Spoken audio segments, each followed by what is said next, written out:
పవన్ కళ్యాణ్ గారు కాపు నాయకులను ఉద్దేశిస్తూ చాలా అవహేళనగా మాట్లాడటం మనం చూసాం. ఏమన్నా మాట్లాడితే మీ వ్యక్తిగతమైన జీవితాలు నేను బయట పెడతాను, నాకు తెలియదు అనుకుంటున్నారా, మీ జీవితాలు ఏంటి అని చెప్పి బెదిరించే ధోరణిలో ప్రసంగిస్తూ నేను కులం కోసం పార్టీ పెట్టలేదు అని చెప్పి పవన్ కళ్యాణ్ గారు మాట్లాడి కొన్ని రోజుల్లోనే, నాకు తెలిసి గట్టిగా ఒక వారం రోజులైనేమో, వారం 10 రోజులు ఆయన మాట్లాడి ఈలోపే కాపులందరూ కలిసి, కాపు అగ్రనాయకులుగా పేరొందిన వాళ్ళందరూ కలిసి రాజమహేంద్రవరంలో మీటింగ్ పెట్టుకోవడం జరిగింది. వాళ్ళందరూ అత్యవసర సమావేశం పెట్టుకొని పవన్ కళ్యాణ్ గారు ఇటువంటి మాటలు సమంజసం కాదు అని చెప్పి వాళ్ళైతే తీవ్రంగా స్పందించారు. నిన్న ఆ మీటింగ్లో వాళ్ళు మాట్లాడినటువంటి మాటలు ఏంటంటే, కాపు ఆత్మగౌరవ సమావేశంలో టీడీపీ హయాంలోనే రంగా హత్య, గద్దర్పై హత్యాయత్నం,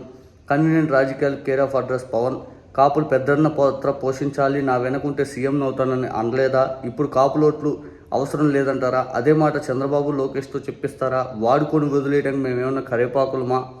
3 దశాబ్దాలుగా జాతి కోసం సేవ చేస్తున్నాం, వంగవీటి రంగాన్ని కాపాడుకోలేదని ఏపీలో కాపులను గద్దర్కు వెన్నులో తోటాలు దించితే కాపాడలేదని తెలంగాణ సమాజాన్ని నిందిస్తున్న డిప్యూటీ సీఎం పవన్, ఆ 2 ఘటనలు టీడీపీ హయాంలో జరిగాయని నిజాన్ని ఎందుకు విస్మరిస్తున్నారని కాపు నేతలు సూటిగా ప్రశ్నించారు. గత 2 ఏళ్లలో కాపు నాయకులు ఎవరు పవన్ను కలిసింది లేదు, ఆయన అపాయింట్మెంట్ ఇచ్చింది లేదని పేర్కొన్నారు. ఈ సందర్భంగా పవన్ను ఉద్దేశిస్తూ కాపు నేతలు పలు ప్రశ్నలు సంధించారు. కాపు నాయకులు కన్వీనియంట్ రాజకీయాలు చేస్తున్నారని రాజమహేంద్ర వేదికగా పవన్ వ్యాఖ్యలు చేశారు. నిజానికి మీ అంత కన్వీనియంట్ పొలిటీషియన్ మరొకరు ఉన్నారా పవన్ అని చెప్పి అయితే వాళ్ళు ప్రశ్నించడం జరిగింది. మీ అంత స్థిరత్వం లేని పొలిటీషియన్ మరొకరు ఉన్నారా, పాచిపోయిన లడ్డూలు అన్నది ఎవరు, ఉత్తరాది దక్షిణాది అనే ఫీలింగ్ చూపిస్తున్నారు అన్నది ఎవరు, ప్రత్యేక హోదా, విశాఖ స్టీల్ ప్లాంట్ కోసం కవాతు చేస్తానని ప్రకటించి ఆ తర్వాత కనపడింది ఎవరు, 3 పంటలు పండే భూములను రాజధాని కోసం తీసుకోవడం ఏంటని అమరావతి పర్యటనలో ప్రశ్నించి తర్వాత ఆ విషయాన్ని వదిలేసింది ఎవరు, మా నాన్న హేతువాది సోషలిస్టు రామకోటి రాశారని రకరకాలుగా మాట్లాడింది ఎవరు, తమది వామపక్ష భావజాలమని భగత్ సింగ్, చెగువీరా తమకు ఆదర్శమని చెప్పింది ఎవరు, నాకు కులం లేదు, మతం లేదు అంటూనే నిరంతరం కులాలు, మతాల గురించి మాట్లాడుతున్నది మీరు కాదా, కాపులు పెద్దన్న పాత్ర పోషించాలని ఇదే రాజమహేంద్రవరంలో ఎన్నికలకు ముందు పవన్ చెప్పలేదా, కాశ్మీర్ సమస్యకైనా పరిష్కారం దొరుకుతుంది కానీ కాపుల సమస్యకు మాత్రం పరిష్కారం లేదా అని అనలేదా, కాపులు తనకు ఓట్లు వేయకపోయినా పర్వాలేదని ఇప్పుడు ఎలా అనగలుగుతున్నారు, కాపులు ఓట్లు తమకు అవసరం లేదని చంద్రబాబు లోకేష్తో చెప్పించగలరా, రాజకీయ ప్రత్యర్థిగా అంబటి రాంబాబును పవన్ విమర్శించారంటే సరిపెట్టుకోవచ్చు,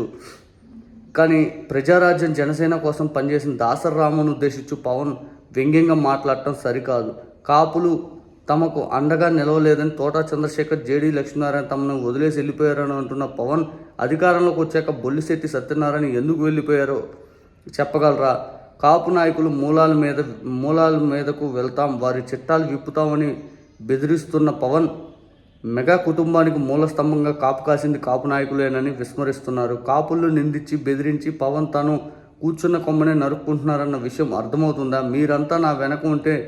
ముఖ్యమంత్రిని అవుతానని గతంలో మీరు అన్నమాట ఎక్కడికి పోయింది పవన్, చంద్రబాబు కళ్ళల్లో ఆనందం కోసం కులాలని ఫుట్బాల్ ఆడుకుంటున్నారా పవన్,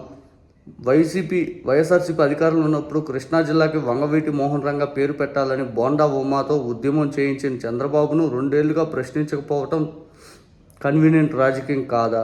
కాపు సమాజంలో ఎందరో మహనీయులు, స్వతంత్ర సమరయోధులు, ప్రముఖులున్న